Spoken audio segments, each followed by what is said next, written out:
Today talking with former CFFC and Ring of Combat lightweight champion Cedric the Gunman Gunnison, who returns to the cage October 13th at CFFC 126 in Tampa, Florida against Julio Cesar Chaves, the MMA fighter, not the boxer. How's it going, Cedric? Doing good, man. So I'm always intrigued to see how a fighter rebounds after suffering a loss. And if you look at your history, it only ever happened one other time. And after that, you went on a 4-fight win streak, winning 2 different titles in that meantime. I was curious ahead of your title fight as well with Zolk. Were you aware that that was an interim title fight or that was for the actual title? So actually, it was interim, like almost the whole entire camp, Mhm. and then leading up to the fight, I think it was about a week out, maybe 2 weeks out, it got switched over to the actual title, and I loved that. That made me really excited. So that was a great opportunity, and I'm glad it happened, and we seized the moment. And right after that too, you kind of like mentioned that right away you were ready for June. You wanted to get right back in the cage. That was at there like a 5-round scrap too. So like it kind of says how you were coming out of that fight too. If you were ready to get bounced back, not even 3 months later. What happened there? Like, were you ever offered anything in June, or was it July and that was it? I mean, I was having a few people that I was trying to get matched up with. I've had a lot of people ducking and dodging. It's part of the sport. I'm learning more and more about that, and how guys like to pick their fights and kind of pick their way to the top. I guess it's part of the sport. So that's not how I really want to do things. I'm down to fight. I mean, that's what we're here to do at the end of the day is get in there and test ourselves and push ourselves, and that's what I like to do. And you know, and speaking of pushing yourself, like and willing to fight basically anyone, you end up fighting Robert Watley, who had been out for almost 4 years. But you look at his history, he was in, higher level promotions, was kind of bouncing back after a bit of a struggle at PFL and then bouncing back to the regionals. Was there anything in that fight leading into that caught you off guard when the fight actually happened? And now you're in hindsight. Not necessarily. In person, he definitely you could see his strength size, like he was a real stocky guy. And then in the cage, he definitely felt really, really strong with his cage pressure up against the cage. Other than that, no, man. He striking wise, I figured I'd get him, and which I do think I did. Um, and I just needed to get a little bit more strength. I need to be a little bit stronger. So I've been lifting a lot more and changing the game a little bit and just adjusting to what I felt out there. Yeah, I mean that was one. I think even the odds makers had you like crazy favorite because of the 4-year layoff. Did that make it any harder, like game planning for him? Because what happened? Like, what was he doing in 4 years? Like, how do you adjust or plan, or were you just planning to fight? Tell I had looked at the things he had done before, and you could tell he's the type of guy who likes those opportunities right there. I'm sure a lot of the times he was probably counted out, and he found a way to win. So we were looking forward to that. I knew he was going to be a tough guy, and he was going to show up like he did. Um, that being said, it was a very fun fight. I felt great out there. It could have went either way. I know that. I just know now you cannot. I mean, I knew this before too. You can't give up the takedown, and I mean that's it. It's that simple. Do not give up that takedown. Get your position and win the fight. That's kind of exactly how the fight kind of went. It was very like wrestling heavy. If you look at the last fight too, Zolk is a bit of a wrestler too, but your fist kept that on the ground on the feet as much as possible. That was an insane fight. I thought it was over after 4. I was kind of shocked when it went to 5th. I think everyone in my row kind of looked at each other like we don't need a 5th, but Mm. we went to 5th, and I think the 5th round, and just kind of shows on both sides of that fight too, was the best round in the entire fight, Yeah, and definitely assured who won that fight, and we went on from there. But next up, you do have Julio Cesar Chaves. He's from Brazil, 6-5 record, and he made his CFC debut on the card with you at 122. Were you able to catch his fight in person? I'm sure by now you've seen it on the replay, but anything stand out in that fight for you? we were in the back room. I didn't get to see it in person. I would have liked to. That'd have been pretty cool. But we were in the back room, focused and getting ready. But yeah, I have seen it since. And what sticks out the most is I don't feel like he's one of those guys that kind of picks his fights. I really don't, and that's why I think his record looks the way it is. Is he's a dog, man. He wants to fight, and that's how it should be. So I have a lot of respect for him in that aspect. He's showing up. He doesn't really care, I think, who he's fighting, what that person's record looks like. He just wants to fight. And that's what this sport is all about. So a lot of respect to him for that.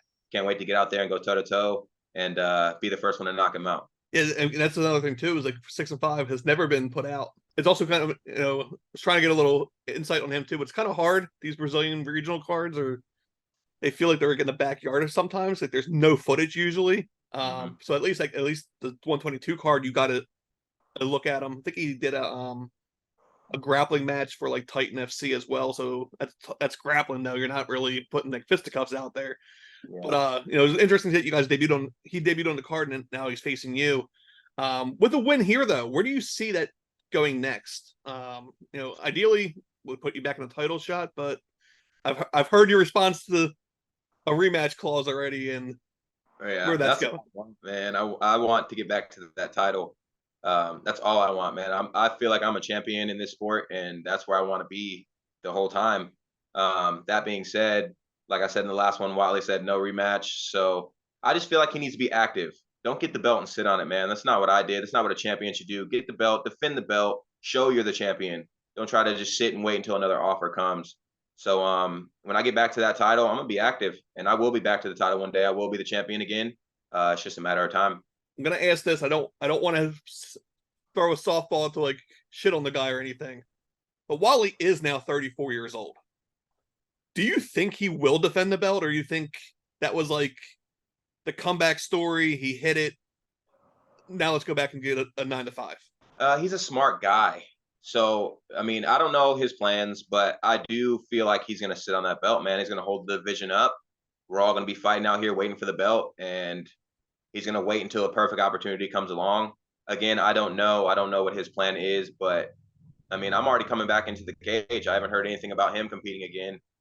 If I was the champion still, I'd be defending it right now. Like that's what you do. You keep fighting. That's what we do to make our money. So, and I'm looking to get paid again. Yeah, and as you know, regional level, if you have to be active to make really money, Yep. because the one fight a year, 2 fights a year on the regional level, it's you're not making money. Yeah, and you're not really Um, building your name either at that point. You're kind of just sitting out and letting other guys do all the work, and that's not what I like to do. and you know, and rebound back to that too. After a 5 round war, you want to come back 2.5 months later. Um, but outside of that too, you know, the other notch in the loss column is now in the UFC. Um, that person you would have thought may have been interested in your June shout out. He was on the June card. He's right behind me. Yeah, man. Um, again, it's you know a fighter that if I was in the fighter's shoes was trying to get to the UFC, I think a title would have helped me a little more than what he fought. Not to diss his opponent from the time, but what is it with these opponents who get the win over you and then don't want to get it back or do it again? If they beat you once, why can't they do it again? Man, everybody who's fought me and beat me goes to the hospital. They don't like that. They don't like that at all. I mean, it's a rough fight, and like I said, we don't get paid much. So just like Watley said, too hard of a fight for too little money. I do understand that. Um, at the end of the day, they want to win and they want to get pushed forward. Same thing I want to do. But I just feel like once you get there and you get these bigger names, or you get these guys that are really good that are going to try and hurt you and tear your head off, like where are you going to go mentally at that point? Are you going to you're going to look at all those times you dodged other guys, and I feel like you're going to feel unprepared. I want to do the opposite. When I get there, I want to be like, I've been here, I've done this. This is the way I live my life. So I think I'm going to take those opportunities and run away with them, do really great with them, and perform like I always have. And you know, you're only 28, if I recall. Yes, Like sir. you're still young as fuck. Yep. Lucky. So like you know, you even on the regional level, maybe one more year. Like end of next year, someone should be calling you, if not early next year. On your end, is that like a UFC or bust, or with the PFL?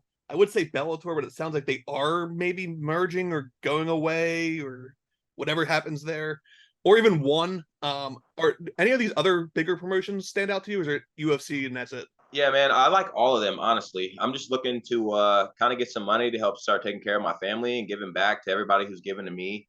Obviously, a UFC would be the goal. I really do like the UFC, and I've watched it ever since I was a young kid. But these other organizations are doing big things, and they're growing, especially like PFL is growing rapidly, buying out other spots. And I wouldn't mind going to one of those organizations either. Like it just kind of depends on who would appreciate what I've done and who would bring me in. Yeah, I mean, especially I think if you look at your entire history, you fight every 3 4 months. Yeah. That's been everyone's big issue so far with the PFL tournament structure too. Is like they're not used to coming back that soon. I mean, you even look at Shane Burgos; he had issues with it, and that's like a guy who was in, he CFC title, did the UFC, and then his first year back, it hurt. Anthony Pettis said the same thing. But you've already kind of shown 3 months. You want to be back in 3 months. Why not? Um, Why I mean, not? you would kind of assume maybe at the higher level, maybe the damage is a little harder, but if you're already putting up here with some insane fights, why not get paid better? And you're guaranteed 2-3 fights anyway, right there. Outside of that, any other career goals for you? I mean, obviously get to the next level, and you already had 2 titles, but two of the highest levels, like Northeast titles. Anything else in your like regional career or next step that is like on your like goal map? I just like breaking records, whatever that may be, whatever record it is. I want to break some records in this sport. There's been some really, really good ones. I think I might be able to get up there with like maybe like most leg kick record or something. I would just like to break a record. That's on my goal list for sure. Another one would be to become number one in Virginia as a professional. I did it as an amateur already. I was right there before this last loss, trying to take number one. Just little things like that I like to do. I like to break records. That's a stands out a lot too, because I know another CFC title holder who's now in the UFC, Blake Builder. That was his whole mindset too. Was he was looking at the typology, on the regional level, he wants to be number one. Now the Yep. UFC, he wants to be number one, Yep. and that fuels everything behind him and all his motivation. Outside of that, I'll pass the mic to you. Sponsors, any shout outs you want to go? Mike's all yours. Appreciate that. I want to shout out A Advanced Air Conditioning. They've been awesome, man. They've been helping me so much. And then Billiken Smokehouse here in Fredericksburg. They've been behind me. Both of them have been behind me for so long. On top of that, Long's Embroidery out in Fredericksburg. They make all my stuff. When you see me out there looking good, they're the reason why. And then True North Contracting, they're awesome as well. And then one other one too, in Spiral LLC. They've been amazing to me. These people, they don't have to do this. They don't have to get behind us. At this point, it's almost like charity, because I can't really give back unless I can get to that bigger stage and kind of push their name out there. So I appreciate them staying behind me every fight, whether it's a win or a loss. They've been here, and it means the world. And like I said before, October 13th, UFC Fight Pass, Tampa, Florida, new venue, the State Fairgrounds. Supposed to be huge. I know there's like 8 venues, so I don't know which venue they're using for this card, but I know like Godsmack just played there a week or two ago. So there's some huge venues there. But UFC Fight Pass, Julio Cesar Chaves. Nice name on the record, even if it's not the boxer. Best of skill. I'll be tuning in. Have a good one. Appreciate it, man.